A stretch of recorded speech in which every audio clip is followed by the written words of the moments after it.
जनवरी की एक ठंडी सुबह दुनिया ने देखा अमेरिका का space program space shuttle Challenger के साथ एक और कामयाबी की तरफ बरहच रहा था। हवा में उत्साह था, खासकर देश भर के स्कूली बच्चों में जो टीचर इन स्पेस क्रिस्टा मैकॉलिफ के लॉन्च को देखने के लिए उत्सुक थे। लेकिन कुछ ही मिनटों में वह उत्साह उस समय खौफ में बदल गया जब शटल में विस्फोट हो गया। 28 जनवरी 1986 एक गहरी राष्ट्रीय त्रासदी के दिन के रूप में। चैलेंजर आपदा एक असफल मिशन से कहीं अधिक थी। यह अंतरिक्ष अन्वेषण में निहित जोखिमों और मानव जीवन की नाजुकता की एक कठोर याद दिलाता था। इस आपदा ने दुनिया भर में सदमे की लहरें भेज दी, जिससे लाखों लोग अविश्वास और दुहक से जूझ रहे थे। 7 अंतरिक्ष यात्रियों का जीवन, जो साहसिक कार्य और वैज्ञानिक खोज की भावना का प्रतीक थे, दुखद रूप से कम हो गया। उनके बलिदान ने दुनिया को ज्ञान और अन्वेषण की सीमाओं को आगे बढ़ाने की मानवीय कीमत का सामना करने के लिए मजबूर किया। शुरुआत में लॉन्च बिल्कुल सही तरीके से होता दिख रहा था। उलटी गिनती 0 पर पहुंच गई और चैलेंजर केप कैनवेरल के ऊपर साफ नीले आकाश में चढ़ते हुए लॉन्च पैड से दहाड़ उठा। हालांकि अपनी उड़ान के केवल 73 सेकंड में ही त्रासदी आ गई। लाखों लोग लाइव टेलीविजन पर देख रहे थे। उस समय डर के मारे हांफने लगे जब सफेद धुएं के एक गुबार ने शटल को अपनी चपेट में ले लिया। अमेरिकी प्रतिभा के प्रतीक को एक भयानक आग के गोले में बदल दिया। चैलेंजर में सवार 7 अंतरिक्ष यात्री अमेरिकी समाज के एक विविध क्रॉस सेक्शन का प्रतिनिधित्व करते थे। प्रत्येक ने अपने अद्वितीय कौशल, पृष्ठभूमि और सपनों को मिशन में लाया, अन्वेषण की भावना और ज्ञान की खोज को मूर्त रूप दिया। मिशन कमांडर फ्रांसिस स्कोबी एक अनुभवी अंतरिक्ष यात्री थे जो दबाव में अपनी शांति के लिए जाने जाते थे। पायलट माइकल स्मिथ एक डेकोरेटेड नेवी पायलट थे जो अमेरिका की अंतरिक्ष यात्रा विरासत में योगदान करने के लिए उत्सुक थे।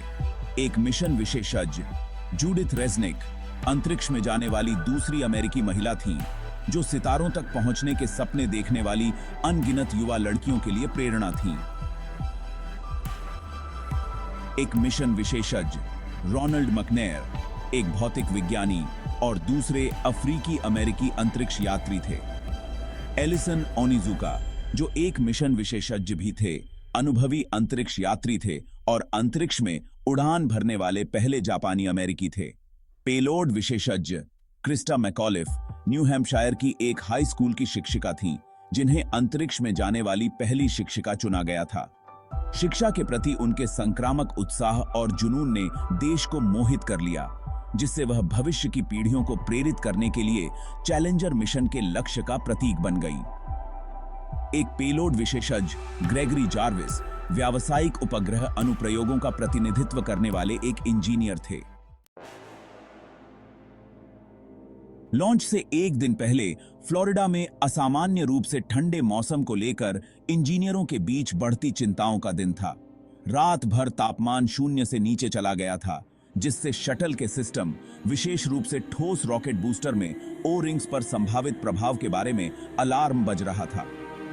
बूस्टर के लिए जिम्मेदार ठेकेदार मॉर्टन थियोकोल के इंजीनियरों ने लॉन्च को स्थगित करने की सिफारिश करते हुए नासा प्रबंधन को अपनी चिंताओं से अवगत कराया। उन्होंने तर्क किया कि ठंडे तापमान के कारण ओ रिंग्स अपनी लोच खो सकते हैं, बूस्टर सेगमेंट को ठीक से सील करने की उनकी क्षमता से समझौता कर सकते हैं। उनके डेटा ने सुझाव दिया कि ऐसी परिस्थितियों में लॉन्च करने से एक भयावह विफलता हो सकती है। उनकी चेतावनियों के बावजूद नासा के अधिकारियों ने लॉन्च शेड्यूल को बनाए रखने के दबाव में और जिसे वे अनिर्णायक सबूत मानते थे का सामना करते हुए लॉन्च के साथ आगे बढ़ने का दुर्भाग्यपूर्ण निर्णय लिया। का सामना घातक खामियां, ओ रिंग विफलता। जैसे ही चैलेंजर वायुमंडल से ऊपर चढ़ा, ठंडे तापमान ने अपना असर दिखाना शुरू कर दिया। सही ठोस रॉकेट बूस्टर में ओ रिंग्स ठंड के कारण कठोर और अनम्य ठीक से सील करने में विफल रहे। इस विफलता ने बूस्टर से 5000 डिग्री फ़ारेनहाइट से अधिक गर्म गैस को बाहर निकलने दिया। निकलने वाली गैस एक ब्लोटोरज की तरह बगल के बूस्टर अटैचमेंट और बाहरी ईंधन टैंक से जल गई। पूरे शटल सिस्टम की संरचनात्मक अखंडता से एक पल में समझौता कर लिया गया। लाखों गैलन तरल हाइड्रोजन और तरल ऑक्सीजन ले जाने वाला बाहरी ईंधन टैंक फट गया, जिससे एक विशाल आग का गोला बन गया जिसने शटल को अपनी चपेट में ले लिया। शटल वायुगतिकीय बलों के अधीन था, जिसे झेलने के लिए इसे डिजाइन नहीं किया गया था। अत्यधिक तनाव में टूट गया, जिससे चालक दल और वाहन का दुखद हानि हुई। एक सामूहिक हांफना अमेरिका प्रतिक्रिया करता है। टेलीविजन पर लाइव घटनाओं को देखते हुए देश और दुनिया अवाक रह गई। जैसे ही आपदा की भयावहता स्पष्ट हुई, प्रारंभिक भ्रम ने जल्दी ही आतंक और दुहक की सामूहिक भावना को जन्म दिया। अमेरिका भर के स्कूल, जहां छात्र मकौलिफ की ऐतिहासिक उड़ान को देखने के लिए एकत्र हुए थे, शोक के स्थान बन गए, क्योंकि खुशी की प्रत्याशा अकल्पनीय दुहक में बदल गई। राष्ट्रपति रोनाल्ड रीगन ने उस दिन बाद में राष्ट्र को संबोधित किया। उनकी आवाज भावना से भरी हुई थी, क्योंकि उन्होंने एक दुखी राष्ट्र को सांत्वना दी और गिरे हुए अंतरिक्ष यात्रियों को श्रद्धांजलि दी। उन्होंने घोषणा की, भविष्य कायरों का नहीं है, यह बहादुरों का है। चैलेंजर क्रू हमें भविष्य में खींच रहा था और हम उनका अनुसरण करते रहेंगे। उत्तर की तलाश, रोजर्स कमीशन। त्रासदी के बाद राष्ट्रपति रीगन ने आपदा के कारणों की जांच के लिए एक विशेष आयोग नियुक्त किया, जिसे रोजर्स कमीशन के रूप में जाना जाता है। प्रतिष्ठित वैज्ञानिकों, इंजीनियरों और अंतरिक्ष यात्रियों से बना आयोग ने तकनीकी डेटा की समीक्षा करते हुए, नासा कर्मियों का साक्षात्कार करते हुए और शटल के मलबे का विश्लेषण करते हुए गहन जांच की। कुछ महीनों बाद जारी किए गए उनके निष्कर्षों ने नासा के भीतर तकनीकी विफलताओं और त्रुटिपूर्ण निर्णय लेने की प्रक्रियाओं की एक श्रृंखला का खुलासा किया, जिसने आपदा में योगदान दिया। आयोग की रिपोर्ट नासा की सुरक्षा संस्कृति की अत्यधिक आलोचनात्मक थी, जिसमें इंजीनियरों और प्रबंधकों के बीच संचार की कमी और सुरक्षा चिंताओं पर शेड्यूलिंग दबाव को प्राथमिकता देने की प्रवृत्ति पर प्रकाश डाला गया था। रिपोर्ट ने निष्कर्ष निकाला कि चैलेंजर आपदा को रोका जा सकता था और इंजीनियरिंग चूक और प्रबंधन विफलताओं के संयोजन ने त्रासदी को जन्म दिया था। सुरक्षा की विरासत, आगे नासा का रास्ता। चैलेंजर आपदा ने नासा को अपनी कमियों का सामना करने और गहन परिवर्तन के पथ पर चलने के लिए मजबूर किया। एजेंसी ने रोजर्स कमीशन की सिफारिशों के आधार पर व्यापक सुधारों को लागू किया। सुरक्षा प्रक्रियाओं में सुधार, संगठन के भीतर संचार बढ़ाने और एक ऐसी संस्कृति को बढ़ावा देने पर ध्यान केंद्रित किया जिसने सुरक्षा को सबसे ऊपर रखा। इन सुधारों में सॉलिड रॉकेट बूस्टर को फिर से डिजाइन करना, ऑरिंग मुद्दे को संबोधित करना, एक स्वतंत्र सुरक्षा निरीक्षण बोर्ड स्थापित करना शामिल था। नासा ने अपने प्रबंधन ढांचे में भी महत्वपूर्ण बदलाव किए, एक अधिक खुली और पारदर्शी निर्णय लेने की प्रक्रिया का निर्माण किया, जिसने इंजीनियरों को प्रतिशोध के डर के बिना सुरक्षा चिंताओं को आवाज देने का अधिकार दिया। त्रासदी से उत्पन्न ये सुधार नासा की सुरक्षा के प्रति प्रतिबद्धता को मजबूत करते हैं और अधिक मजबूत और लचीला अंतरिक्ष कार्यक्रम की नींव रखते हैं। पतित को याद करते हुए, अन्वेषण के नायक। चैलेंजर क्रू की विरासत उनके नुकसान की त्रासदी से कहीं आगे तक फैली हुई है। उन्हें न केवल उनके बलिदान के लिए, बल्कि उनके साहस, अन्वेषण के प्रति उनके समर्पण और मानवीय सरलता की शक्ति में उनके अटूट विश्वास के लिए याद किया जाता है। उनकी कहानी एक अनुस्मारक के रूप में कार्य करती है कि ज्ञान की सीमाओं को आगे बढ़ाने और अज्ञात में प्रवेश करने से अंतर्निहित जोखिम होते हैं, लेकिन खोज की खोज और मानव समझ की उन्नति हमारे निरंतर प्रयास के योग्य प्रयास हैं।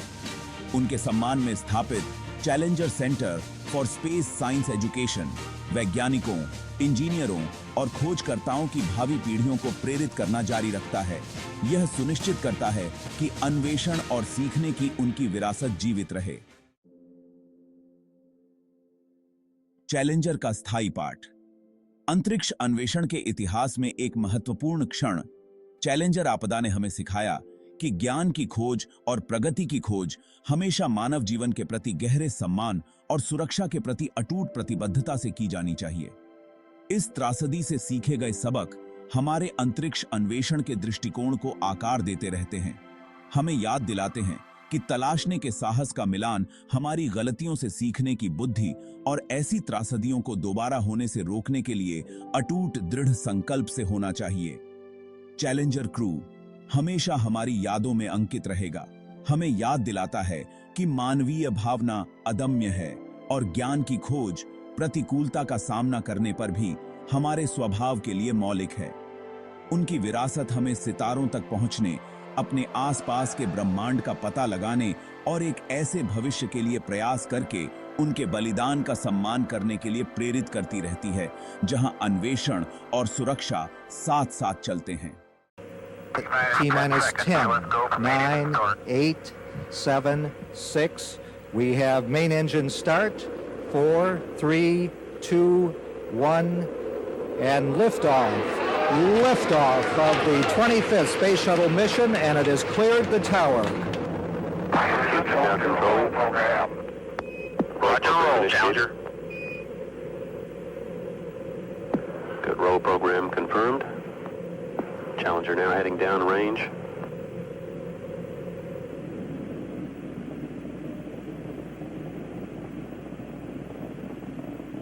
Engines beginning throttling down now at 94%.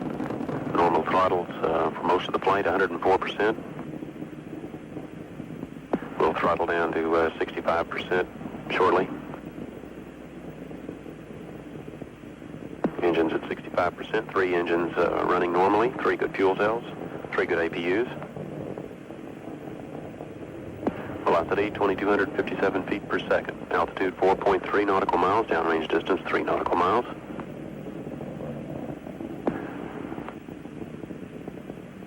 Engines throttling up, 3 engines now at 104%. Challenger, go at throttle up. Challenger, go at throttle up.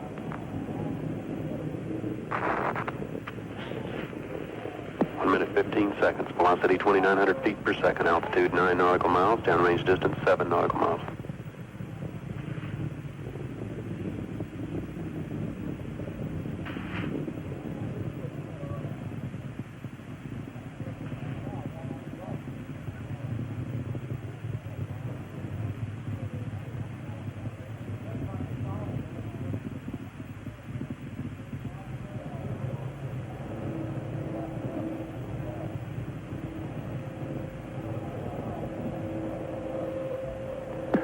Flight controllers here looking very carefully at the situation. Obviously a major malfunction.